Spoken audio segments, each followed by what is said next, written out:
வணக்கம். மக்கள் மசோதா கட்சியின் மாநில தலைவர் திரு மாயா வெங்கடேசன் அவர்களோடு இணைகிறோம்.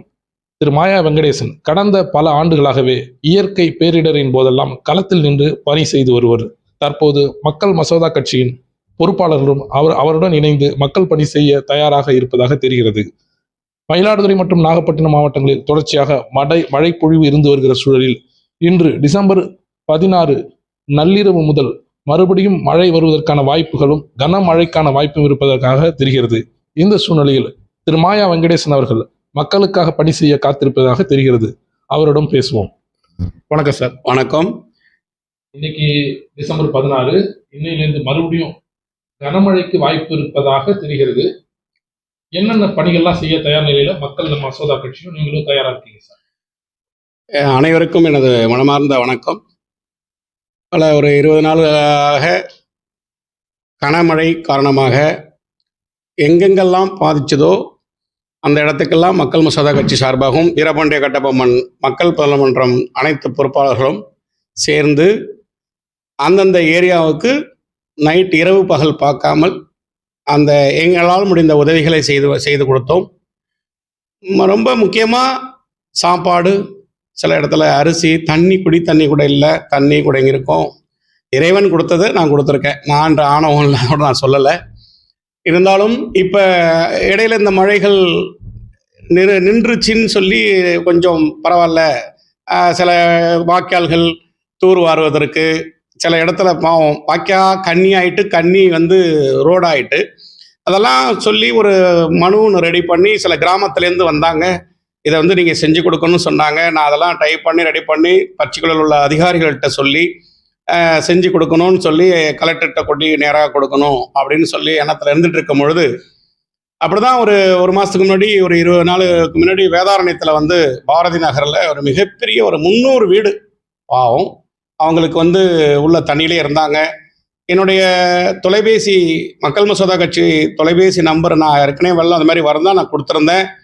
அது மூலியமாக சொன்னதுக்கு அப்புறம் உடனே மாவட்ட செயலாளர்கள் தம்பி, பொதுச் செயலாளர் ரூபன், சக்தி, அவர் வேதை ராஜா, பிரகாஷ் தம்பி, பொதுச் செயலாளர், துணைத் தலைவர், பொருளாளர் முரளி, மோகன் தம்பி, அனைவரும் நைட்டு இரவல் பகல் பார்க்காம இங்கேருந்து வேதாரண்யம் சென்று அந்த நேரத்தில் வேற வண்டியெல்லாம் கூட பார்த்தாங்க. எந்த வாகனமும் கிடைக்கல. வேன் சாப்பாடெல்லாம் ரெடி பண்ணி எடுத்துகிட்டு போவேன். என்னுடைய காரு, நானா கார்லேயே வந்துட்டோம், நம்ம சாதாரண ஆள், அதனால் என் காரை கேட்டாங்க. தம்பிகள் சொன்னாங்க, வண்டியில் நான் பரவாயில்லப்பா, என்னுடைய கார்லேயே நீங்கள் எடுத்துகிட்டு கிளம்புங்கன்னு பாக்கெட்லாம் அதில் வச்சு அதில் தான் எடுத்துகிட்டு போய் நானும் அதுக்குள்ளே ஒரு வெளியூரில் ஒரு முக்கியமாக ஒரு ஹாஸ்பிட்டல் விஷயமா போயிருந்தேன். வேற என் நண்பருக்கு உடம்பு சரியில்லைன்னு உடனே வந்துட்டேன். நானும் நேரடியாக போய் இறங்கி பார்க்கும்போது மனசு ரொம்ப கஷ்டமாச்சு. தண்ணிக்குள்ளே இருக்காங்க, பர்டிகுலர் உடனே அந்த நிமிஷத்தில் தண்ணி அந்த நேரத்தில் ஒன்றும் பண்ண முடியல. எல்லாருக்கும் சாப்பாடு வழங்கி தண்ணி, பிஸ்கட்டு எல்லாம். குழந்தைகளை பார்க்கும்போது ரொம்ப மனசு கஷ்டப்பட்டுட்டேன். அது இப்படி இந்த மாதிரி இருக்கு, ஒரு சுச்சுவேஷன் வரக்கூடாது. இது வருடம் இந்த மாதிரி வெள்ளம் வருது. காரணம் என்ன? ஒவ்வொரு நகராட்சியிலும் சரி, ஒரு அந்த ஏரியாவில் கவுன்சிலர் இருக்காங்க, பிரசிடென்ட் இருக்காங்க, எம்எல்ஏ இருக்காங்க, எம்பி இருக்காங்க. இதை பல வருஷமா பார்த்துட்டு இருக்காங்க. இந்த ஏரியா தண்ணி நிற்கிற ஏரியா, இது வெள்ளம் வடிகாத ஏரியா, வடிகால் எங்க இருக்குன்னு அவங்க கண்டிப்பா தெரியும். ஏன் அதை ஆய்வு பண்ணி அந்த இடத்துல அவங்க அந்த வடிகாலுக்கு ரெடி பண்ணல? ஏன் அந்த வாய்க்கால சுத்தம் பண்ணல, தூர் வரல அப்படின்னு எனக்கு ஒன்றும் அது புரியல. ஏன்னா நான் மாவட்ட கவுன்சிலராக இருக்கும் பொழுது கம்பல்சரி எல்லா ரவுண்ட்ஸ் பண்ணி எங்கெங்கெல்லாம் வாய்க்கா துண்டு இருக்கோ நான் ஜேசிபி வச்சு நான் அதை கிளீன் பண்ணியிருக்கேன். மழை காலத்தில் வெள்ளம் வரவே வராது, தண்ணி வீட்டுக்குள்ளே வராது. ஆனால் மழை பெஞ்சாலும் அப்போ கூட நான் வெறும் சாப்பாடு, சும்மா என் தாய் தந்தரை பார்க்கக்கூடாதுன்னு சொல்லி சாப்பாடுகள் செஞ்சு தண்ணி வசதிகள், மெழுகுவத்தி இதெல்லாம் கொண்டு நான் கொடுத்துருவேன். ஏன்னா அப்போ தண்ணி வெள்ளம் வராது, சான்ஸ் இல்லை. ஏன்னா நான் செஞ்சதுனால. ஏன் பல பாக்கி உள்ள மாவட்டங்களில் இந்த மாதிரி அதுவும் தண்ணி நிற்கிற ஏரியாகளை ஏன் அதை மாதிரி செய்ய மாட்டாங்கன்னு தெரியல. அது என்னமோ எனக்கும் புரியல. இந்த மக்கள் நீங்கள் தான் அதை கேட்கணும். ஒரு வருடத்துக்கு தண்ணி நிற்கிறீங்க, வீட்டை விட்டு வெளில போக முடியல. அடுத்தது நேராக யார் நீங்கள் தேர்ந்தெடுத்தீங்க? யார் அங்கே சாதாரண வச்சிங்க, பெரிய விடுங்க, பிரசிடென்ட் இருக்காரு, கவுன்சிலர் இருக்காரு இல்லையா, நேராக அவங்க வீட்டுக்கு போங்க. 200 பேர் 300 பேர் வீட்டுக்கு போய் கேளுங்க, ஏங்க இதை இந்த வாட்டி தண்ணி நிற்குது, நீங்கள் இப்போ வந்துட்டீங்க, இன்னும் அடுத்து வரக்கூடாதுன்னு சொல்லி கண்டிஷன் பண்ணி ஒரு மனு பண்ணி அவர்கிட்ட அடுத்த வருஷம் அவர் செய்யணும். இல்லைன்னா கலெக்டர்கிட்ட கொண்டு அதிகாரத்தை கொடுங்க. இல்லைன்னா சீஃப் மினிஸ்டருக்கு தலைமை கழகம் அனுப்புங்க. நடவடிக்கை நீங்க இப்போ பாதிக்கும் பொழுது நீங்க அலறி என்ன பிரயோஜனம்? பாதிப்பு நமக்கு தானே, உங்களுக்கு தானே. அதனால நான் சொல்றேன்னு வருத்தப்படாதீங்க. ஓட்டு போடுற அதிகாரம் உங்களுக்கு இருக்கு, நமக்கு இருக்கு இல்லையா? அதே மாதிரி கேட்கறதுக்கு அதிகாரம் இருக்குல்ல. அதனால நீங்க கேட்கறது இல்லை, அவ்வளவுதான் நினைக்கிறேன். அதனால அன்னைக்கு பார்த்து மறுநாளே காலையில நான் உடனே கலெக்டர் சாரை வந்து சும்மா சொல்லக்கூடாது, நாகப்பட்டினம் கலெக்டர் சார்கிட்ட ஃபோன் அடித்தேன். டிஆர்ஓ மேடம் அடிச்சு அவங்க உடனே நாள் காலையிலேயே வந்து நகராட்சியில் சொல்லி நடவடிக்கை எடுத்து அந்த வடிகாலை தூர்வாரி தண்ணி அரை மணி நேரத்தில் 4 நாள் மிதந்த தண்ணி ஜேசிபி வச்சு நோண்டின உடனே ஒரு 1/2 hour 1 hour 1.5 hour 2 hours தண்ணி வடிஞ்சிருச்சு. இதை வந்து முன்னாடியே செஞ்சிருக்கலாமே. அப்போ நம்ம அங்கே குடியிருக்கிற நம்ம வீட்டுக்கு தெரியும்ல, இந்த தண்ணி நிற்கும், மழை வரும்னு. இப்பெல்லாம் வந்து நவீன காலம் வந்துருச்சு. செல்போன் இருக்கு வீட்டில், ஒரு வீட்டில் 4 ஃபோன் 5 ஃபோன் வச்சிருக்கோம். அதில் நியூஸ் கேட்குறோம், எச்சரிக்கையாக இருக்கலாம்ல. அதனால இப்போ பாருங்க, 4 நாள் மழையே இனிமேல் இருக்காதுன்னு இப்போ திரும்பி அதிகாரப்பூர்வமாக சொல்லியிருக்காங்க, நீ நைட்லேருந்து மழை இருக்கும் அப்படின்னு சொல்றாங்க. அதனால நீங்க என்ன பண்ணணும், எச்சரிக்கையா இருக்கணும். இந்த வருடம் மழை வந்துருச்சு, ஓகே. இது வந்து நம்ம யார் வீட்டில் பக்கத்தில் தந்தி மரங்கள் இருக்கும், அந்த போஸ்ட் மரம் சரியா கீழே அரிச்சிருக்கும், அதெல்லாம் போய் நிற்காம ஓரமா அதில் ரொம்ப விழுற மாதிரி இருந்ததுன்னா பர்டிகுலர் அதிகாரிகள்கிட்ட சொல்லி அதை கரெக்ட் பண்ண சொல்லுங்க. ஒரு எச்சரிக்கையா நைட்டில் லைட்டு போயிடும், கரண்ட் போயிடும். ஏன்னா மழை ஓவராக இருக்கும்பொழுது கரண்ட்டை நிப்பாட்டுவாங்க. நம்ம தான் எச்சரிக்கையா இன்னைக்கு லைட்டு சம்மந்தமாக மெழுகுவத்தியோ என்னென்னதோ வச்சு ரெடி பண்ணிக்கோங்க. சில ஏரியாவில் முடியாத சுச்சுவேஷனில் முடியாத நேரத்தில் என்னுடைய தொலைபேசி நம்பர் ஏற்கனவே கொடுத்துருக்கேன், வச்சுங்க. ஏற்கனவே இருக்கேன் 9489228888. அந்த நம்பரை நான் வந்து பதிவு பண்ணியிருக்கேன். அதில் நீங்கள் கூப்பிடுங்க.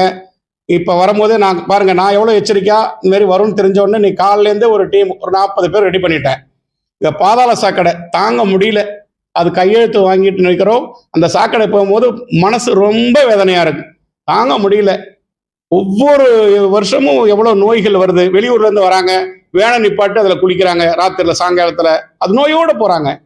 எவ்வளோ பெரிய தூய்மை. நம்ம சுகாதாரம் சொல்லிடுறோம், எங்கே சுகாதாரம் இருக்குது?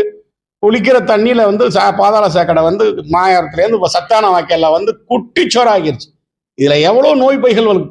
எவ்வளோ பேர் இன்னைக்கு காலரா போகிறாங்க, போயிட்டு இருக்கு. நிறைய பேர் இப்போ சின்ன குழந்தைங்களாம் ஹாஸ்பிட்டலில் இருக்காங்க. எங்க பார்த்தாலும் அன்னைக்கு பார்க்குற ஒரு 4 பேர், ஐயா எனக்கு வந்து என் பையனுக்கு திடீர்னு தோல்லாம் வந்து அரிக்குதுன்னு சொல்லிக்கலாம், நான் கண்ணால் பார்க்குறேன், ரத்தம் ஊற்றுது. நான் ஹாஸ்பிட்டலுக்கு காமிச்சிருக்கேன். இதேமாரி இருந்தால் இதில் போய் ஓட்டி பசங்க குளிச்சிடுறாங்க.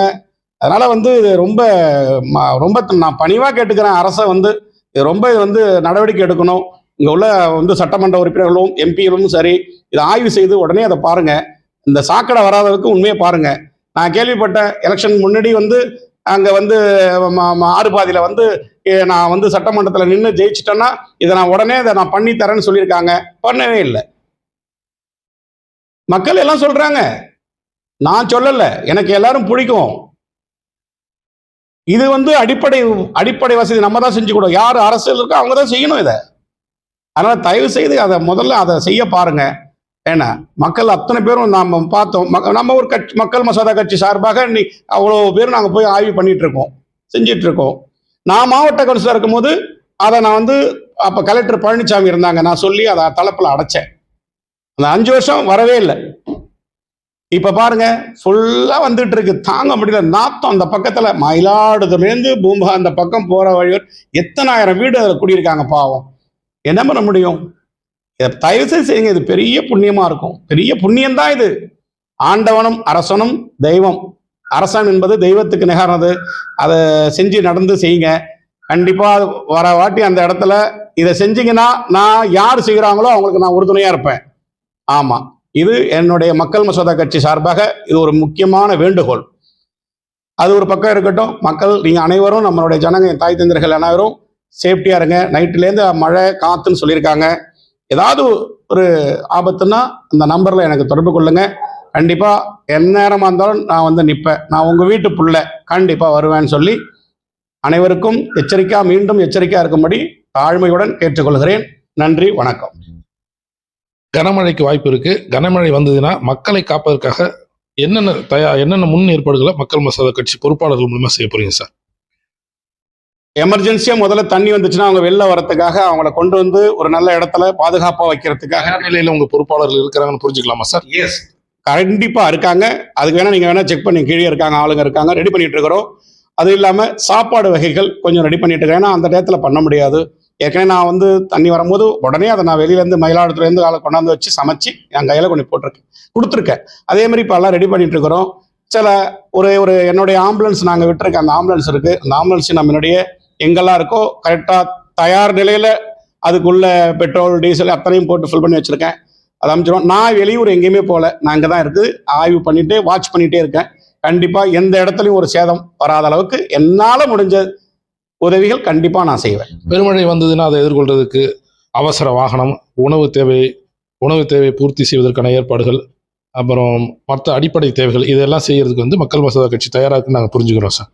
கண்டிப்பா மக்கள் மசோதா கட்சி சார்பாக இப்ப இல்ல, என் மூச்சு இருக்க வரையும் என்னுடைய தாய் தந்தருக்கு நான் உதவி செஞ்சுட்டே இருப்பேன். இப்ப இந்த வெள்ளம் நைட்ல சொல்லியிருக்காங்க, நைட்டு நான் அதுக்கு ஒரு என்னுடைய தம்பி ரூபன், முரளி, பிரகாஷ் இவங்கெல்லாம் ரொம்ப தண்ணியில இறங்கிடுவாங்க. நானே இறங்கும் போது அவங்க என்ன, அதனால அவங்களும் அப்படிதான் இறங்கி ரெடியா எல்லா இடத்துலையும் பாதுகாப்பா குழந்தைகள் பெண்கள் முதல்ல பாதுகாப்பா ஒரு இடத்துல கொண்டு வைக்கிறதுக்காக ரெடி பண்ணி ஆலோசனை சில செஞ்சு சொல்லிட்டு இருக்கேன். கண்டிப்பா அதை செய்வேன். இவ்வளவு உதவிகளை, இவ்வளவு பணிகளை எந்த எதிர்பார்ப்புமே இல்லாம செஞ்சுட்டு இருக்கீங்க. உங்கள் மக்கள் மசோதா கட்சியை மக்கள் நம்பி பின்னாடி உறுதுணையா வருவாங்க சார். கண்டிப்பா நம்புற, இறைவன் என்னைக்கும் தர்மம் ஜெயிக்கும். அது எனக்கு நடந்துட்டு இருக்கு. அது நிச்சயமா ஜெயிக்கும்ன்ற எண்ணத்துல எனக்கு என்னங்க, ஏன் தாய் தந்திரர்களுக்கு நான் செய்யறேன், அவ்வளவுதான். இதை எல்லாரும் ஒன்னொன்னு ஒவ்வொரு பஞ்சாயத்துலயும் ஒருத்தொருத்தவங்க இதை செஞ்சாலே போதுங்கிற, அது மாதிரி நல்லா இருக்கும், அந்த செழுமையா இருக்குங்கிற, அவ்வளவுதான் நான் சொல்ல வர வழிய. இதுல ஒன்றும் பெரியது இல்லையே, எல்லாமே செய்யணும். இன்னொன்னு அரசுல உள்ளவங்க அதிகமா செய்யணும், அவ்வளவுதான்.